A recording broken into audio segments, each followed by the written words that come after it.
In this story, you'll hear about a husband who stopped begging for love the day his wife told him not to touch her, and how that quiet moment became the beginning of her unraveling.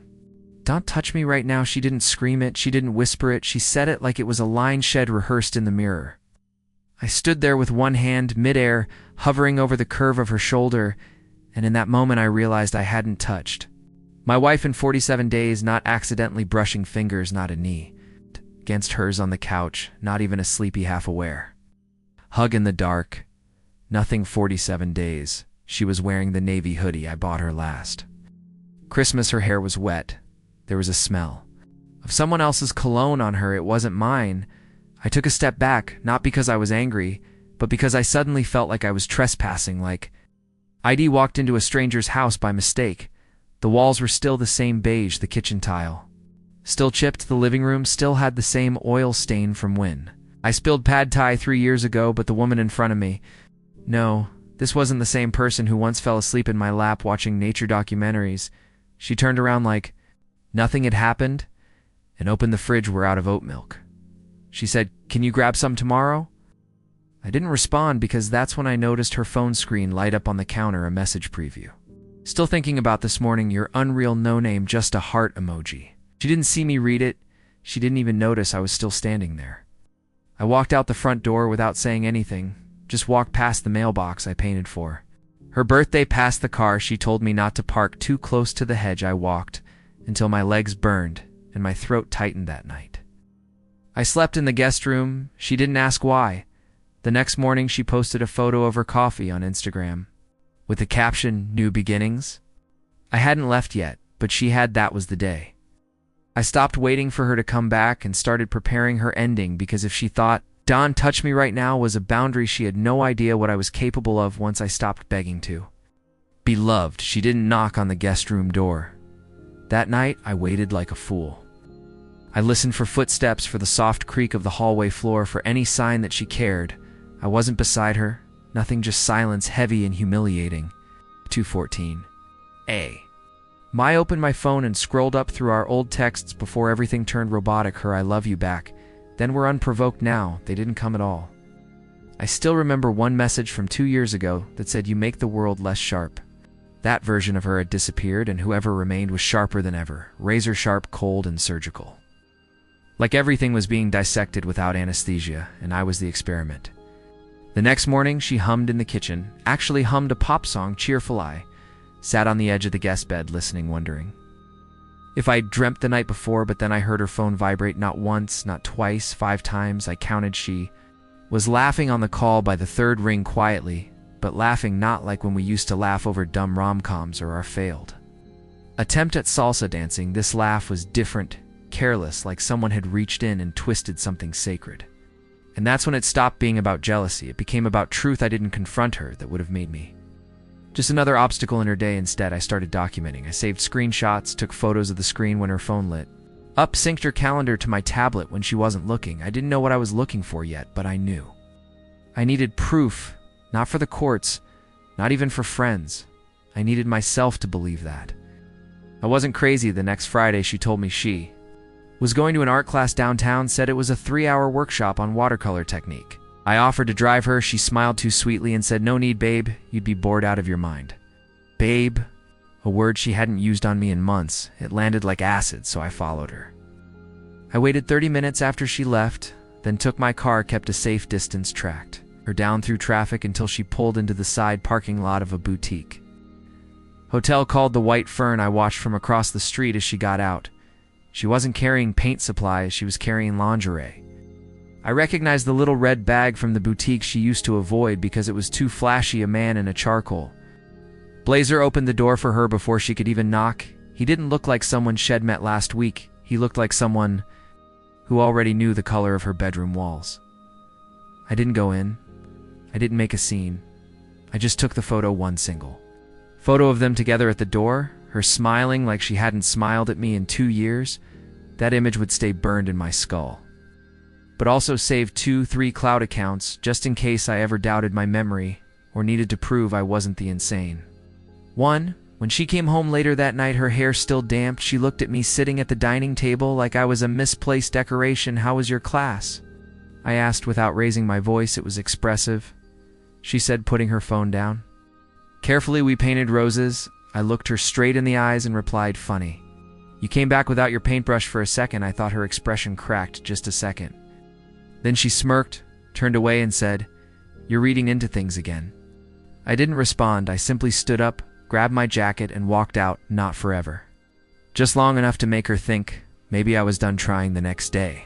She cried, not in front of me, of course not, but I saw it in the security footage. I forgot to tell her I had installed outside the house 2 weeks earlier. She was standing on the porch, staring out at the driveway, wiping her eyes like someone who realized a foundation was crumbling. She had no idea that it wasn't over yet, not by a long shot, because if I couldn't have the truth, I was going to force her to confront it herself piece by piece, and when I was done, she wouldn't be humming anymore.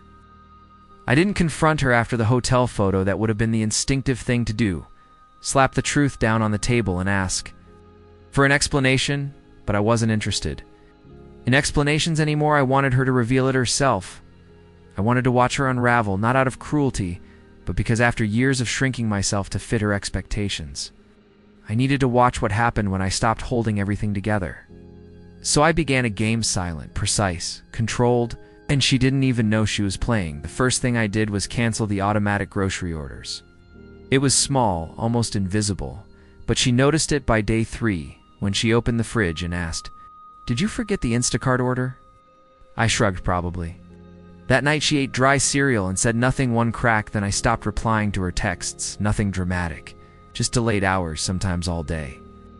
I was always polite, never cold. Sorry, had a busy afternoon, didn't see your message until now. She started asking, is everything okay? And I would respond with something vague like just tired, but the real shift happened when I stopped asking her anything. No, how was your day? No, what do you want for dinner? I became a mirror reflecting whatever energy she gave me, and when she realized the spotlight was no longer on her, she started flickering, desperate for a reaction. She made an effort again, wear lipstick to the dinner table, watch documentaries with me on the couch, even though she scrolled through her phone the whole time. She even suggested we take a weekend road trip to reconnect. She said that's when I knew she could feel it, that distant vacuum of me stepping out of the role of the emotionally available husband, the one who forgave, who asked, who tried, the version of me that buffered her guilt. He was gone, and without him she didn't know who she was, but the best move was the one she never saw coming. I printed the photo of her and the man at the hotel, not digitally, I had it developed, printed in matte, and slid it inside a blank birthday card. No message, just the image. Then I waited for the perfect moment. It came a week later when she told me she was going to a coworker's baby shower. She dressed up, wore perfume she hadn't touched in months, and left in a rush. I placed the envelope in her makeup drawer, second layer down, not hidden. Just enough out of sight that she'd find it when she was alone, getting ready or reapplying her mascara somewhere private. I didn't want the confrontation. I wanted to wait. That same day I packed a bag and drove 3 hours north to my cousin Warren's cabin. I didn't leave a note, didn't turn off my phone. I simply became unreachable. I wanted her to sit with it, sit with that image of herself walking into a hotel room with a man whose name I never needed to know. I turned my phone off once I arrived at the cabin. I brought no laptop, no distractions, just logs to burn in silence, to think for 2 full days I existed off the grid.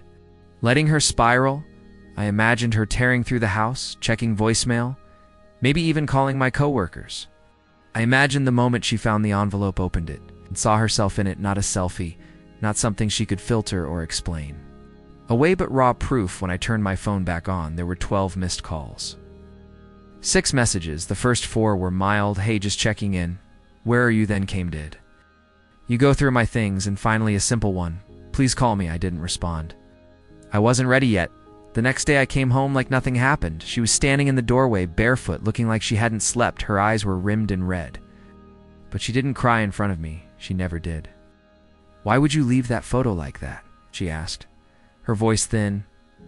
I walked past her, hung up my coat and said, you always told me you hated surprises. I figured this one wouldn't disappoint. She followed me into the kitchen, asking questions I didn't answer. How long have you known? Did you follow me? Are you going to tell anyone? Her voice was quick, strained. afraid not of me but of what might come next. I didn't yell, didn't accuse, I simply replied, "There's nothing to tell, you already lived it." And then I poured myself a glass of water and left her standing there because the unraveling had only just begun that night. She tried to reclaim control. It was subtle at first. She cooked dinner, something she rarely did anymore, and set the table. For two, like nothing had happened, chicken marsala, candlelight cloth napkins. I watched her light the wick with trembling hands and sit down opposite me like this was some twisted date. Night like the ghost of our old life could be summoned if. She just performed the routine well enough. I didn't speak. I ate slowly, deliberately. Every bite was mechanical-like. I was chewing through drywall halfway through, she said. "So you've known for a while." It wasn't a question, but an admission she was testing. Me waiting to see how deep the knife had gone, I set my fork down and looked at her. "Since the first time you told me. You were tired, but your hair was freshly washed, and your phone was dead silent." She flinched, not dramatically, but just enough for me to notice the crack in her mask. She nodded, slowly pushed food around her plate, and then whispered something that I honestly think she hadn't planned to say out loud. I thought I could control it, that it would stay small, if she couldn't even call. It was not a mistake, not infidelity, just it, as if naming it would make it real. But I didn't respond. I had no interest in helping her confess. I wasn't her priest. Later that evening, I found her sitting on the floor in our walk-in closet, knees pulled to her chest, staring at the shoebox where she kept old letters from me, letters I hadn't seen in years. She didn't touch them, just stared at the box like it was holding some ancient version of herself. She lost the password too. I never wanted this to become war, she said suddenly. I didn't think it would hurt you this way. That was the moment. The moment. I realized she had convinced herself that what she did wasn't violent, that stepping out of the marriage, lying, sleeping with someone else, and pretending to still love me, it was all forgivable, because she hadn't thrown plates or screed. She believed because she had been quiet about it, it didn't count as cruelty. So I asked her, "When did you stop believing I mattered?" Her head snapped. "Up, that's not fair." "No," I said, folding my arms. "You think I didn't notice when you stopped asking me how I slept when you left the room every time? I tried to talk about anything that wasn't your life. I didn't stop caring then. Why'd you give yourself to someone else like?"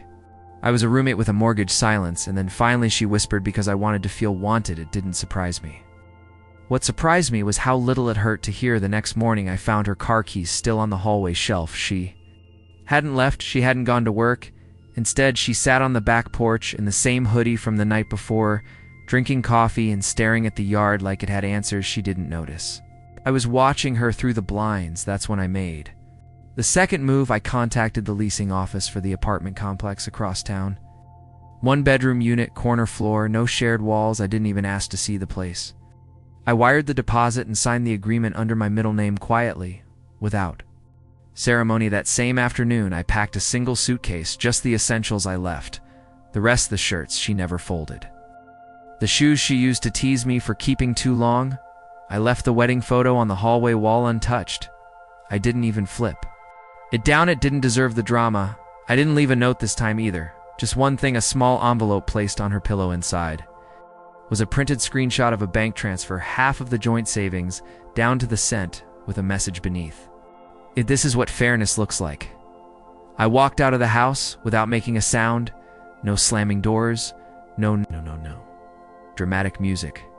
Just the clicking of the handle and the soft hush of goodbye. And I swear to you, as I pulled out of the driveway, I didn't feel like I was leaving home. I felt like I was finally stepping into it. When I left the house, I didn't expect silence. I thought there would be texts, calls, maybe even a voicemail with carefully chosen words, like regret or mistake. But the first 48 hours were nothing. No contact, no notification, just the low hum of solitude in that small corner. Apartment with beige walls, a leaky faucet, and no memories baked into it yet. And that was the strange part. Peace didn't feel like relief at first. It felt like shock, like after a car crash where you're walking around untouched, but your brain hasn't caught up with your body. I kept expecting her to come through the door, still wearing that oversized hoodie, still smelling like whatever cologne wasn't mine, but she never did. And I realized something. Darla, yeah. I'll use her name now, wasn't looking for me. She was waiting to see if I would come crawling back. Shed mistaken silence for hesitation. What she didn't know was that I wasn't deciding I was. Watching 2 days after I left, she finally reached out. Not a message, not a call. She posted a photo of her in the backyard, barefoot, wind, catching her hair just enough to make it look cinematic. Caption: "Still standing?" I stared at that post for a long time. It had 12 likes, one comment from someone named Ames Manning 89, "You always were." I clicked the name private profile, but the profile picture was familiar. The charcoal blazer, the hotel doorway, the same man who had held that red boutique bag for her ID. Captured him on my phone weeks ago, frozen in that one damning image, and now he was commenting openly under her posts as if had won something. What disturbed me wasn't the comment, it was that she left it up visible untouched. She was testing me, or worse, she didn't care. I didn't react, I let it sit, but I started planning again. I knew she'd check the bank activity, knew she'd see the split, and wonder where my half went. So I opened a new account, moved it immediately, then sent one final transfer to a name she hadn't seen in years. My sister, the one Darla always said was too dramatic and judgmental. Funny how judgmental people turn out to be useful when you're dealing with liars. What Darla didn't know is that my sister had been watching everything from the sidelines, and she was angry not for me but for the years she'd spent biting her tongue while watching her brother be slowly erased by someone. Performed affection like a script. I gave her access to the old hard drive I backed up, the one with screenshots, GPS records, emails I recovered from the trash bin before Darla wiped them clean. And then I waited, because Darla wasn't just careless, she was arrogant. The next night at 2:12 a.m. My phone buzzed. One message, no greeting. "What did you do that?" was it. No context, no punctuation, no signature. I smiled when I read it, because I hadn't done anything, not yet, but someone else had. My sister had posted a thread, anonymous, but piercing. A long-form post on a popular relationship forum titled, "When You Discover Your Sister-in-Law's Affair." And she still plays the victim. She didn't name Darla. She didn't need to. The story was detailed, the pattern familiar, the hotel, the boutique, the art class, the man who wore a blazer in June, and the husband who finally stopped apologizing for breathing within hours. The comments poured in, people asking who it was, others speculating, screenshotting, comparing. Someone even matched a blurry background in one of Darla's Instagram posts to the exact room number at the White Fern Hotel by noon the next day. Darla's social media was gone, vanished, wiped, just like her excuses. She called me once that afternoon. I let it ring. Then she texted, "You said you wouldn't go nuclear." I replied simply, "I didn't. You did that yourself. I just stopped shielding you from the blast." She didn't answer, and I knew then that she finally understood. This wasn't revenge, this was exposure. I hadn't screamed, I hadn't hit or humiliated. I just let the truth walk free. And now that it had a voice, it wasn't going back in the box. The first time she knocked on the door of my apartment, I didn't open it, not because I was afraid or bitter or trying to prove some petty point. I didn't open it because I wanted her to feel for just 1 minute what it was like to be on the outside of something she used to own. She stood there for almost 15 minutes, according to the camera ID installed above the door. She didn't cry, she didn't yell, she just stood, frozen, a silhouette of someone who had finally realized the silence meant something permanent. She didn't return the next day, but the world returned to her. Screenshots of the thread had made their way to people. Both knew, quiet coworkers, distant family, even her Pilates instructor sent me a message that just said, "I'm sorry." I should have said something months ago that went harder than it should have, not because I needed confirmation, but because it meant people had seen it happening and assumed. I either knew or didn't want to know. That's the thing no one tells you about being betrayed. It's not just the person who lies to you that hurts. It's all the people who watch them do it. The silence of witnesses can feel louder than the crime, but I didn't react. I didn't post. I didn't reply. I let Darla spiral in the vacuum she created, because every move she made now is visible. ID stopped shielding her, and it turned out without my silence, to protect her reputation. The cracks were all anyone could see. 3 days after the threat exploded, she called again. I answered. This time her voice was flat, like someone talking through a wall of smoke. "You think this makes you look strong?" I didn't respond immediately. I let the question linger then. I said, "No, I think it makes me look honest." She scoffed, but it sounded hollow. "Do you know how much I've lost in a week, you mean? Attention that landed?" She went quiet for a moment. I thought she hung up, but then she said, slower this time, "You're acting like you never made mistakes." And I think that's the part I remember most about that conversation. Not the defensiveness, not the failed accusations. It's just that line, "You're acting like you never made mistakes," as if her betrayal had been some counterbalance to Imagine Sin's ID. Never committed, I asked her, "What exactly did I do wrong, Darla? Did I forget to change the oil on your car? Did I not notice your new haircut fast enough?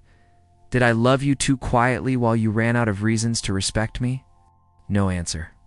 I continued because if you're looking for justification, you're going to need to invent a better story than "you didn't inspire me anymore." The silence after that wasn't uncomfortable. It was clean, surgical, and then she said something that surprised me. "I want to go to counseling just to understand what went wrong." I didn't laugh, I didn't yell, I just replied, "I already understand." She asked what I meant, and I told her the truth, that some people don't cheat because they're unhappy, some cheat. Guess they can't handle being loved without chaos, that she needed friction to feel real.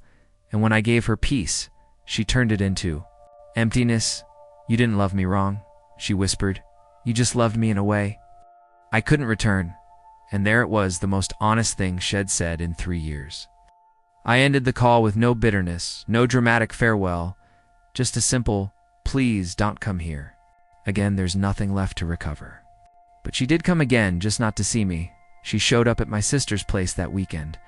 My sister called me livid, saying Darla had knocked on her door and asked to clear the air. My sister told her to clear the sidewalk instead, and when Darla didn't move, she handed her a sealed envelope. I had no idea what was in it until later that night. It was a printout of a group chat one I hadn't seen before. It included several of Darla's friends, one of whom had decided finally to send it to us. The messages were dated from months ago, screenshots of her bragging about how checked out I was, joking about the hotel weekends, laughing about how she could train him to disappear without a fight. That one made my hands shake, not from sadness, from vindication, because you can question memories, you can even question motives, but screenshots, they're gospel. I stared at the line about me disappearing without a fight and said aloud to no one, "You were right about one thing, I did disappear." But the fight, that part was just getting started. I didn't expect her to show up at my office. Not after the screenshots, not after everything, but she did, dressed in black, like she was attending the funeral of a version of herself that never truly lived. She didn't ask to speak to me. She just waited by the elevator, arms crossed as if hoping I'd come down and magically unsee everything she'd done. My coworker Phil came into my office and said, "There's a woman downstairs, so she'll want leave unless you talk to her." I didn't respond. I stared at the window for a full minute. Then I stood up, walked to the break room, poured myself a fresh cup of coffee, and sat back down. 10 minutes later, she left that night. She texted me, "Please, 5 minutes, just 5. I ignored it. I wasn't trying to punish her. I wasn't playing some game. I simply had nothing left to give. Whatever love I had stored for her had burned itself out somewhere between the hotel receipt and the line about training me to disappear, and now she. It was just someone I used to know the middle name of, but the next message, that one. I couldn't ignore him, not with him anymore. Stared at it, not because it changed anything, but because I realized what she was trying to do. She thought this was about him, like if she cut off the affair partner, the bridge to the past would magically be rebuilt. So I replied with the only thing I could say that still carried weight. "I wasn't destroyed because of who you slept with, Darla. I was destroyed because of how icily you watched me fall apart," and said nothing. She didn't text again that night, but she posted the next morning an old photo of us taken 3 years ago at a lake in Montana. I was holding a fish I didn't catch. She was laughing in the background. The caption said, "There are things I can't fix, but he'll never forget the quiet way he held everything together." That post got over 200 likes, including one from her ex. Affair partner, it was almost poetic. She was trying to repaint the past in public shades of nostalgia, as if that could soften the truth, but nostalgia without accountability is just manipulation. And prettier fought, a week later, she sent me a certified letter. Inside was a typed page. No heading, no signature, just a single line. I didn't expect to break you. I thought you were unshakable. And I think that's when it finally sank in what this had really been to her an experiment. She didn't cheat out of passion or longing or some whirlwind mistake. She did it to test the limits of my love. And when I didn't collapse the way she expected, when I rebuilt myself in silence, she didn't know how to grieve what shed broken, because she never wanted to lose me. She just wanted to see how far I could bend before I shattered. But I never shattered. I vanished quietly, entirely, without fireworks, without warnings, just gone. And now she was the one, walking through the ashes of something she thought would never catch fire. A few days later, I got another letter, this time from a lawyer she'd formally submitted for divorce. No dramatic scene, no pleading, just paperwork neatly folded clean. She signed it with her full name, not Mrs. Merritt, just Darla Halbridge, her maiden name, like I had never happened. I signed the papers, drove them to the post office myself, mailed them with no return address. I didn't need her to know where I was. She already knew. Would I become the man who stayed loyal longer than she deserved, the man who left quieter than she expected, and the man who in the end didn't just walk away? He disappeared through every door she thought she locked shut. It's been 6 months since I last saw her, not in person, not online, not by accident. Just nothing. She disappeared from my radar the same way I disappeared from hers all those years ago, when she stopped seeing me as a person and started seeing me as furniture, background noise. Something steady she never had to earn, and that's the strangest part of it all. I don't hate her. I thought I would. I thought I'd carry this bitterness like a second spine, but it never came, not even when I found out she moved to another state, not even when a mutual friend told me she started seeing someone new quietly this time. No posts, no drama. She finally learned the cost of being careless with someone's soul. But by then I had already healed more than I expected, because something changed in me after I signed those papers. Not dramatically, not like in the movies. There was no euphoric moment, just a slow, quiet return to myself, the self I hadn't seen in years, the man who used to laugh without waiting for permission, the man who made pancakes at midnight just because the craving hit, the man who used to paint in the garage even though he wasn't any good at it. I started painting again, bad landscapes, mostly sunsets that looked like melted sherbet trees with too many branches. But I loved it. It reminded me that doing something purely for joy is an act of rebellion in a world that teaches us to measure everything. I made new friends, not the kind who ask what happened, but the kind who ask what's next. One of them, her name's Mallory, runs the bookstore near my new place. I met her when she caught me rearranging all the books by color instead of genre. She didn't get annoyed. She laughed and said, I do that when I'm avoiding something too. We started talking, then walking, then sharing things we didn't even know we still remembered. I told her about the divorce on the second week. I didn't want to pretend I was anything other than exactly what I was, someone healing. She didn't flinch. She just nodded and said, You don't look broken, you look rebuilt. That line stayed with me because, for the first time in a long time, I did feel rebuilt. Not glued together, not patched, just whole, differently shaped. But whole. Last weekend, I visited that same lake in Montana where Darla and I once took that photo. Not for nostalgia, just because I needed to prove to myself that I could return to the scene without carrying the weight of her with me, and I did. I stood there on the dock, same spot, same breeze, but this time, I wasn't holding a fish I didn't catch. I was holding a small canvas in my hand when I painted the night before. Nothing fancy, just the lake and the trees and a man standing on the edge of it, not waiting, just being. I left the painting on a bench nearby with a note taped to the back. Who you used to be is not a prison you can walk out whenever you're ready. I don't know who found it, maybe someone who needed it. All I know is this: I didn't need closure from her because I gave it to myself, and that was the most peaceful goodbye I've ever.